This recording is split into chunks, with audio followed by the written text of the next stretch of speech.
And we're back with Chief Devon Wells of the Hood River Fire Department, and wanted to talk a little bit about, let's go ahead and start with, some of the folks who have been serving our communities in the fire department, who are, maybe been there 20 years, maybe pushing 40 years. I don't know what the age cap is or if there is one, but folks who have been working with technology that was definitely, has now probably become out of date. Sure. How has that transition been for folks? Especially, I know, my dad's going to hate me for saying this, but he still doesn't have a cell phone. He doesn't necessarily like the internet all that much. Mm-hmm. That was not his generation. That he didn't have to do it when he was doing his work. With firefighting, I would imagine it's probably not too different. Things are changing and improving. Is that the case? Very much so. Very much so. In the older generation of firefighters, that they came into the fire service and they didn't have any of this technology. They looked at maps and pre-plans on paper in the command vehicles, and they fought fire. That's what they came and did. And for the most part, they've transitioned very well. I have to say that in our department at least, there was really no difficulty in transitioning into more of technological advanced things. Now I've read articles where there's been problems of people not transitioning, but that's going to be the same anywhere. Right. But there's a lot of technology changing in the fire service. If you could kind of illustrate that for us, what would be some of the main areas that have really undergone a technological advance? I think information management is probably the biggest area where when we get on scene, it's no longer just either yelling our commands or using an old radio. We have digital radios now. We have computers on scene that we can bring up a model of the area so we can see how, like, if it's a wildfire, where it's going to burn, where the houses are at. We have things on our smartphones, applications that help us to keep track of the incident and keep timestamps. All of our incident management skills are online now. All of our reports are done online. It's just everything we do is computerized. Okay. Even just down to the daily operations of sending emails and then computerized voicemail systems, or everything is computerized in our department. Does the department rely heavily on those technologies to do your job now? I think we rely a lot on it. If they all went away, we'd still be able to function. Okay, that's because that's where I was Exactly. getting to. What if you have the whole system goes Sure. down and that has happened. And in the past, there's a fiber optic line gets cut. And it completely takes out all the phone systems, so we have very little communication with the dispatch center, or all the power's out. There's things that happen, and that's fine, and we still train to be able to take care of the incident without using all of that technology. Okay. Fighting a structure fire is still fighting a structure fire. There's no technology involved in spraying water on a flame.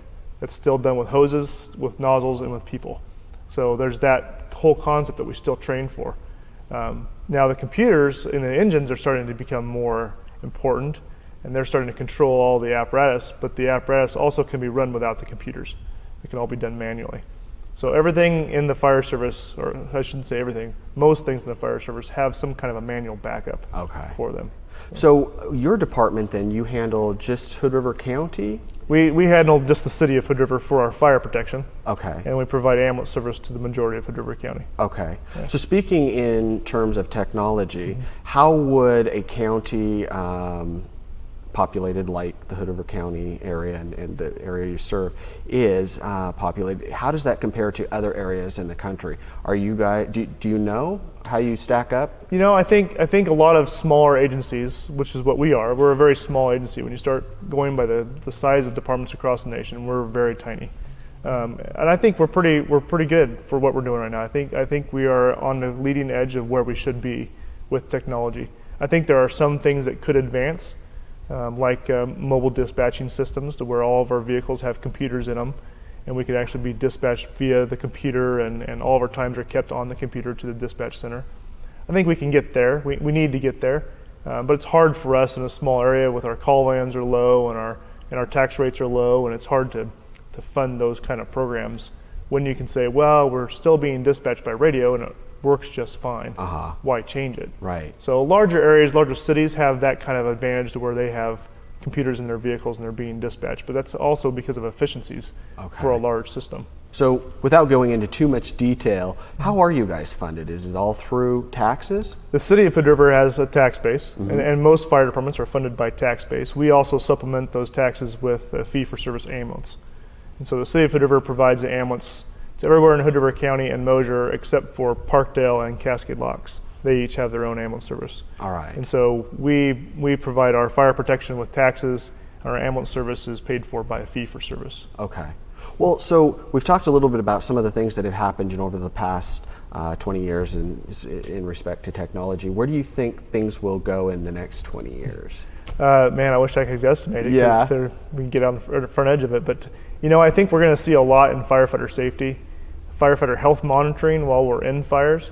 Right now, it's kind of a real out there idea of, is there a way we can put some kind of a health monitor on a firefighter underneath their firefighter clothes, like it'll keep track of blood pressure and body temperature and heart rate, that can be then monitored outside of the building, so we can tell if our firefighters are getting too hot in the fire, or if their blood pressure is going too high, so we can get them out before any kind of medical emergency may happen to them.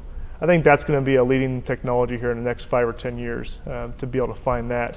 And then anything else with safety that can help keep the firefighters safe. Lightweight building construction right now is a big thing. It's a lot less expensive to build your house using lightweight construction. And lightweight construction is great, but when there's a fire in the house, it burns and collapses a lot faster. So firefighters are now falling through floors more often because the structures aren't built as strong. Oh, okay. So if there's a way we can monitor the integrity of houses. Right. Well, more with Chief Devon Wells when we return right here on Localite.